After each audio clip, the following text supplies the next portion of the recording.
Sejam todos muito bem-vindos ao nosso audiobook. Meu nome é Gláucia e vamos ler juntos o livro de Thalita Pereira, Vença a Aflição, Como Superar a Dor e Cultivar a Paz Interior. Então vamos lá? Vença a aflição, como superar a dor e cultivar a paz interior. Capítulo 3. O Deus Provedor. Salmo 51. Tem misericórdia de mim, ó Deus, segundo a tua benignidade. Apaga as minhas transgressões, segundo a multidão das tuas misericórdias. Lava-me completamente da minha iniquidade e purifica-me do meu pecado, porque eu conheço as minhas transgressões e o meu pecado está sempre diante de mim. Contra ti somente pequei e fiz o que é mal à tua vista, para que sejas justificado quando falares, e puro quando julgares. Eis que em iniquidade fui formado, e em pecado me concebeu minha mãe. Eis que amas a verdade no íntimo, e no oculto me fazes conhecer a sabedoria. Purifica-me com ensopo, e ficarei puro. Lava-me e ficarei mais branco do que a neve. Faz-me ouvir o júbilo e a alegria, para que gozem em ossos que tu quebrastes. Esconde a tua face dos meus pecados e apaga todas as minhas iniquidades. Cria em mim, ó Deus, um coração puro e renova em mim um espírito reto. Não me lances fora da tua presença e não retires de mim o teu Espírito Santo. Torna a dar-me a alegria da tua salvação e sustém-me com um espírito voluntário. Então ensinarei aos transgressores os teus caminhos, e aos pecadores a ti se converterão. Livra-me dos crimes de sangue, ó Deus, Deus da minha salvação, e a minha língua louvará altamente a tua justiça. Abre, Senhor, os meus lábios, e a minha boca entoará o teu louvor.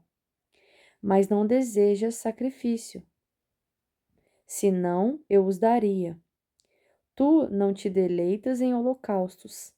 Os sacrifícios para Deus são o espírito quebrantado. A um coração quebrantado e contrito não desprezarás, ó Deus. Este salmo surgiu da canção de Davi em meio às circunstâncias mais desafiadoras da sua vida. Não foi diante de um gigante, de perseguições de Saul ou de rebelião de Absalão, mas sim diante do pecado não confessado que o consumia, o adultério com Betseba e o homicídio de seu marido Urias.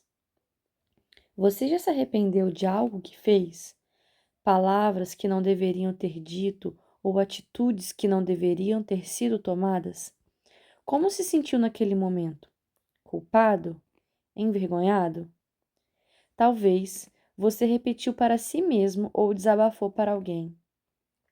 Ah, se eu pudesse voltar atrás, se arrependimento matasse.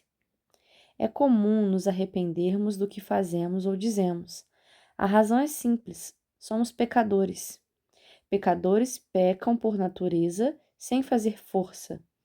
O pecado que habita em nós sempre inclina nosso coração para o mal, levando-nos a praticar o que não queremos e não podemos fazer e falar o que jamais deveríamos dizer. A Bíblia está repleta de passagens que testificam sobre essa realidade, e a experiência do apóstolo Paulo é um dos melhores exemplos ao que estou referindo. Romanos 7, 18 ao 19. Eu sei que em mim, isto é, em minha natureza humana, não há nada de bom, pois quero fazer o que é certo, mas não consigo. Quando quero fazer o bem e não faço. Não quero fazer o que é errado, mas ainda assim o faço. O sentimento de culpa gerado pelo pecado é avassalador. Só quem provou sabe o quão amarga é a culpa na alma e o quanto ela esmaga o coração.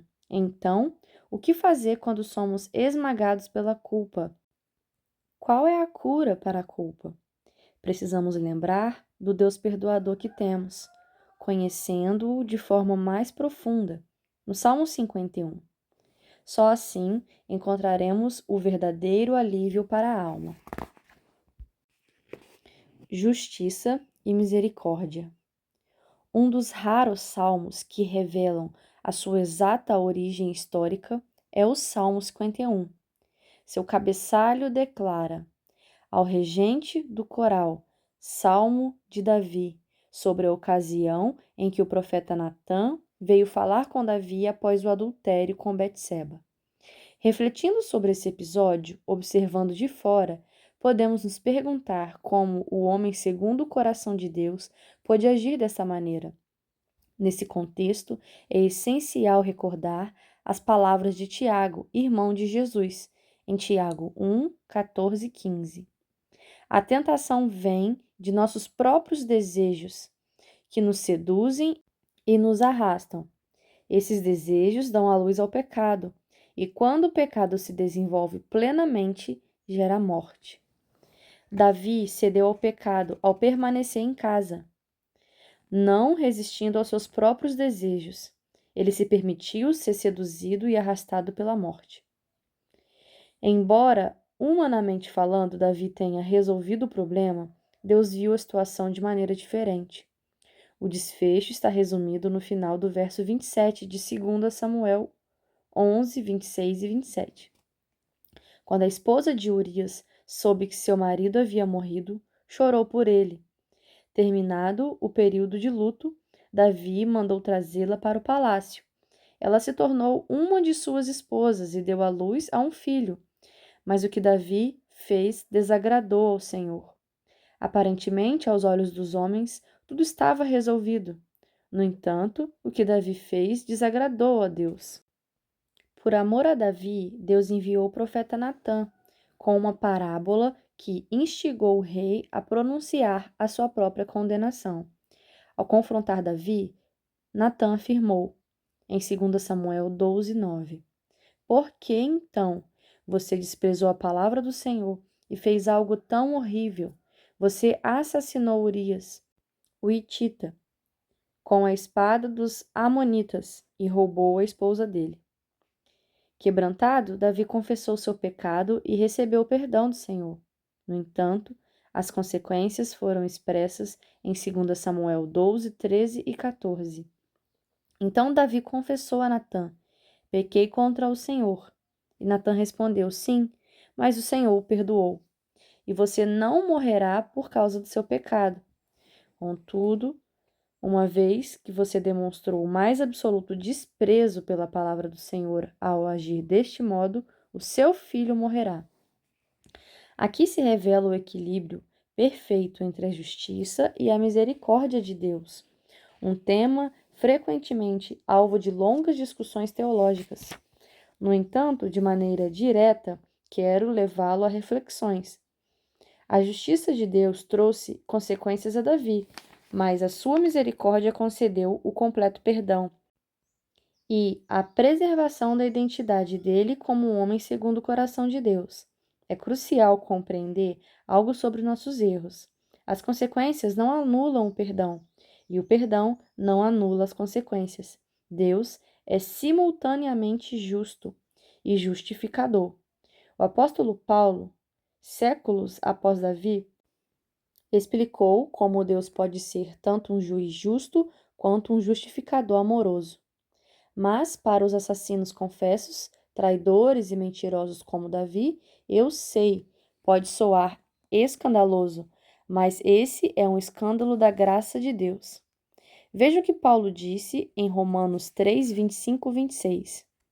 Uma das passagens mais cruciais da Bíblia para compreender como Cristo se relaciona com os Salmos e o Antigo Testamento em geral. Deus apresentou Jesus como sacrifício pelo pecado, como o sangue que ele derramou, mostrando assim sua justiça em favor dos que creem. No passado, ele se conteve e não castigou os pecados antes cometidos, pois planejava revelar a sua justiça no tempo presente. Com isso, Deus se mostrou justo, condenando o pecado, e justificador, declarando justo o pecador que creu em Jesus. Em outras palavras, a indignação de alguém poderia sentir quando Deus parece simplesmente ignorar o pecado de Davi e o pecado de qualquer outra pessoa que se arrepende com fé seria justificada se Deus tivesse apenas varrido o pecado para debaixo do tapete, o que ele definitivamente não fez. Na verdade, Deus enxerga desde os tempos de Davi, desde o pecado de Adão e Eva e ao longo dos séculos até a morte do seu filho Jesus Cristo. A morte do Filho de Deus é escandalosa por si só, o justo morrendo no lugar do injusto. E a grandiosidade da glória de Deus que essa graça sustenta, a justiça e justificação, é o suficiente para que Deus fosse vindicado e passasse sobre os pecados de Davi. E graças a Deus sobre o meu pecado e o seu pecado também. O coração quebrantado. Observe que Davi inicia o salmo com dois pedidos a Deus. O primeiro é: tem misericórdia de mim, ó Deus, apaga as minhas transgressões. Segundo a lei de Moisés, não havia expiação ou sacrifício que cobrisse os dois pecados que Davi havia cometido, adultério e homicídio. As consequências seriam mortais. Davi compreendeu que não era mais possível recorrer à lei, e a única coisa que lhe restava era apelar à misericórdia. Foi exatamente isso que ele fez. O segundo pedido de Davi foi: lava-me completamente da minha iniquidade.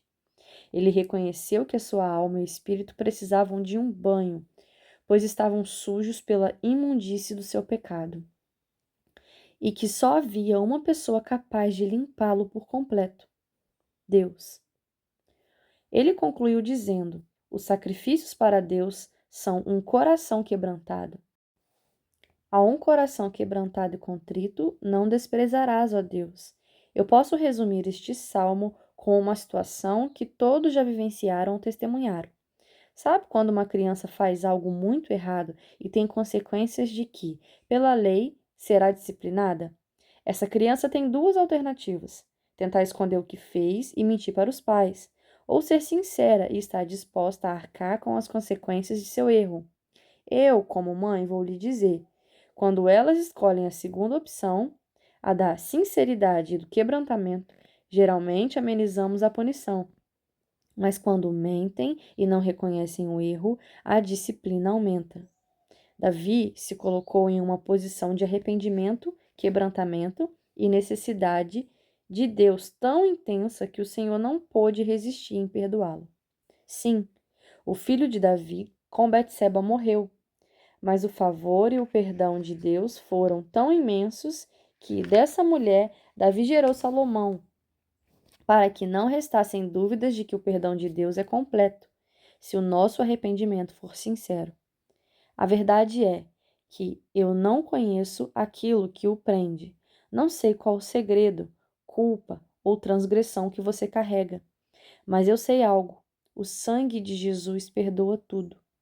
O Deus perdoador olha para você e diz: arrependa-se.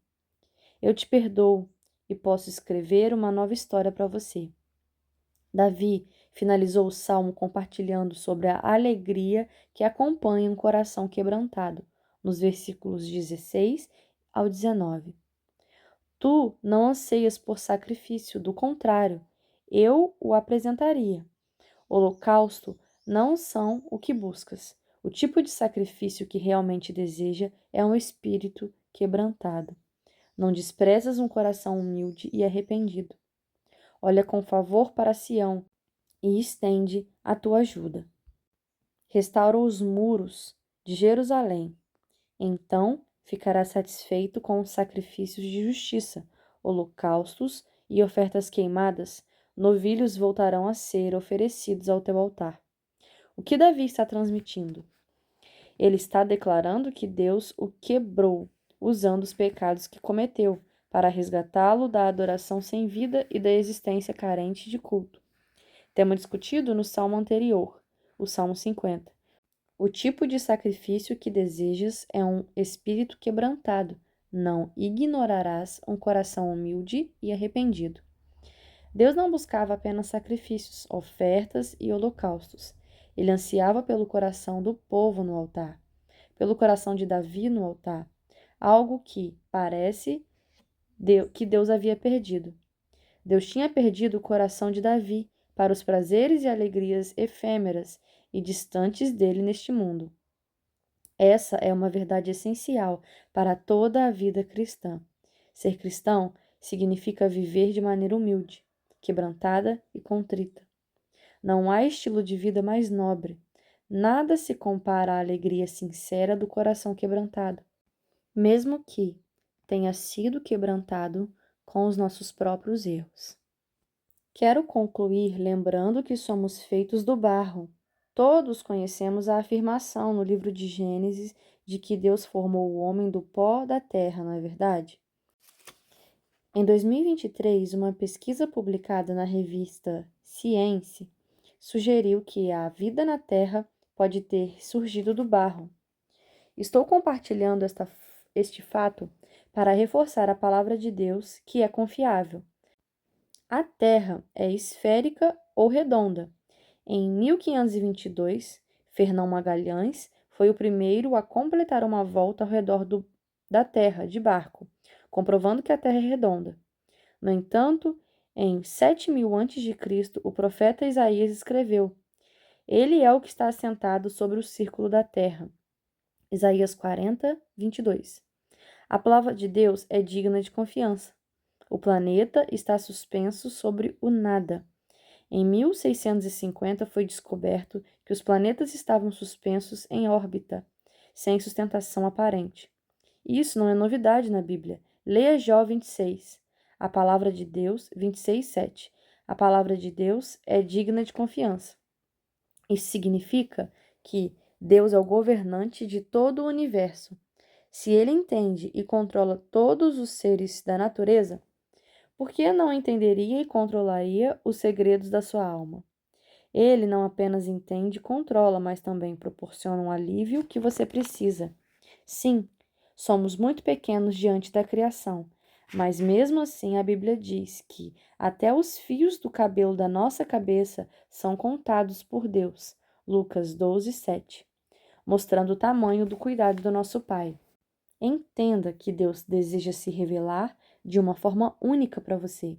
Não importa se você é cristão há 50 anos ou se ainda não se converteu.